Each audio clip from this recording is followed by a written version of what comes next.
Hi welcome to Jinu's fashion. ഇന്ന് നമ്മൾ നല്ലൊരു അടിപൊളി ഈവനിങ് സ്നാക്ക് തയ്യാർ ചെയ്യാനായിട്ട് പോവാണ്. അപ്പോൾ നമ്മൾ ആദ്യം ബാറ്റർ പ്രിപ്പയർ ചെയ്ത് വെക്കാൻ പോവാണ്. അപ്പോൾ മൈദയാണ് ആഡ് ചെയ്ത് കൊടുക്കാം.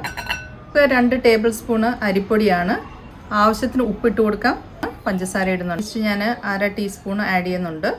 പിന്നെ ഇതെല്ലാം നമുക്കൊന്ന് മിക്സ് ചെയ്ത് കൊടുക്കാം. ഇനി ഇതിലേക്ക് നമുക്ക് കുറേശ്ശെ വെള്ളം ഒഴിച്ചിട്ട് നമുക്കൊരു ബാറ്റർ പ്രിപ്പയർ ചെയ്യാൻ പോവാണ്.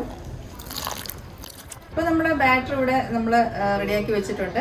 ഇത് നമ്മളൊരു 10-15 മിനിറ്റ് റെസ്റ്റ് ചെയ്യാൻ വെക്കുന്നുണ്ട്. ആ സമയം നമുക്ക് ബാക്കി. പിന്നെ അടുത്ത പ്രോസസ്സ് എന്ന് പറയുന്നത് നമ്മുടെ ഏത്തയ്ക്ക നമ്മൾ നന്നായിട്ടൊന്ന് പൊളിച്ചിട്ട് നമ്മൾ ഇതൊന്ന് കുഴയ്ക്കാൻ പോവാണ്. അപ്പോൾ നമ്മൾ ഇപ്പം ഏത്തയ്ക്ക നന്നായിട്ട് നമുക്കൊന്ന് ഉടച്ചെടുക്കണം. അപ്പോൾ നമ്മൾ ഏത്തയ്ക്ക നന്നായിട്ട് കണ്ടില്ലേ സ്മാഷ് ചെയ്ത് വെച്ചിട്ടുണ്ട്. ഇനി ഇതിലേക്ക് നമുക്ക് മൈദ ഇട്ട് കൊടുക്കാം.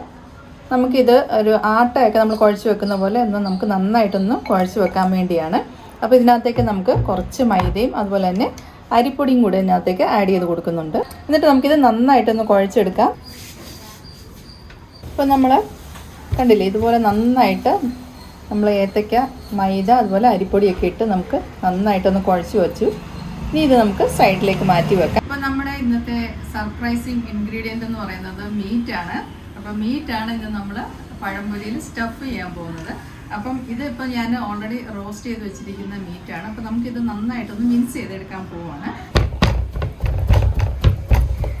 നന്നായിട്ട് നമ്മൾ മിക്സ് ചെയ്തിട്ടുണ്ട്. ഇനി ഇത് നമുക്കൊരു പ്ലേറ്റിലേക്ക് മാറ്റാം. ബാറ്ററിലേക്ക് മഞ്ഞൾപ്പൊടി ഇടാൻ പോവാണ്. അപ്പോൾ നമ്മൾ കളറിന് വേണ്ടിയാണ് ഈ മഞ്ഞൾപ്പൊടി ഇട്ട് കൊടുക്കുന്നത്. അപ്പോൾ നമ്മൾ പാൻ വെച്ചിട്ടുണ്ട്. ഇതിലേക്ക് നമുക്ക് എണ്ണ ഒഴിച്ചു കൊടുക്കാം. എണ്ണ നന്നായിട്ടൊന്ന് ചൂടായി വരട്ടെ. അപ്പോൾ ഇനി അടുത്തായിട്ട് നമുക്ക് കയ്യിലേക്ക് കുറച്ച് എണ്ണ ഒന്ന് എടുത്തിട്ട് നമുക്ക് ഈ മാവ് കുറച്ച് നമുക്ക് കയ്യിലെടുത്തിട്ടൊന്ന് നന്നായിട്ടൊന്ന് പരത്തിയെടുക്കണം. എന്നിട്ട് നമുക്ക് ഇതിൻ്റെ നടുവിലേക്ക് നമുക്ക് ഫില്ലിങ് ചെയ്ത് കൊടുക്കാം.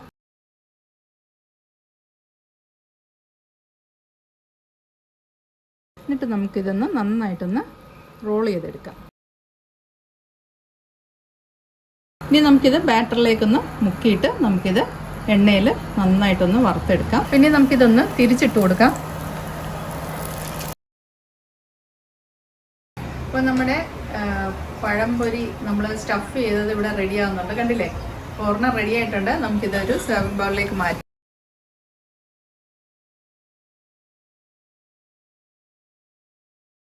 അപ്പോൾ നമ്മുടെ സ്റ്റഫ്ഡ് പഴംപൊരി ഇവിടെ റെഡിയായി കഴിഞ്ഞു. കണ്ടില്ലേ, നല്ല അടിപൊളിയാണ്. അപ്പോൾ ഇത് നമ്മൾ ഈസ്റ്റ് ഇട്ടുകൊണ്ടാണ് നന്നായിട്ട് ഇങ്ങനെ വീർത്തിരിക്കുന്നത്. അപ്പോൾ തീർച്ചയായിട്ടും നിങ്ങളിത് ട്രൈ ചെയ്ത് നോക്കുക. അപ്പോൾ ഞാനിത് 2ആയിട്ട് കട്ട് ചെയ്ത് കാണിക്കാം. അപ്പോൾ അതിൻ്റെ അകത്ത് സ്റ്റഫിംഗ് ഒക്കെ നിങ്ങൾക്ക് കാണാം. കണ്ടില്ലേ, നല്ല അടിപൊളിയാണ്.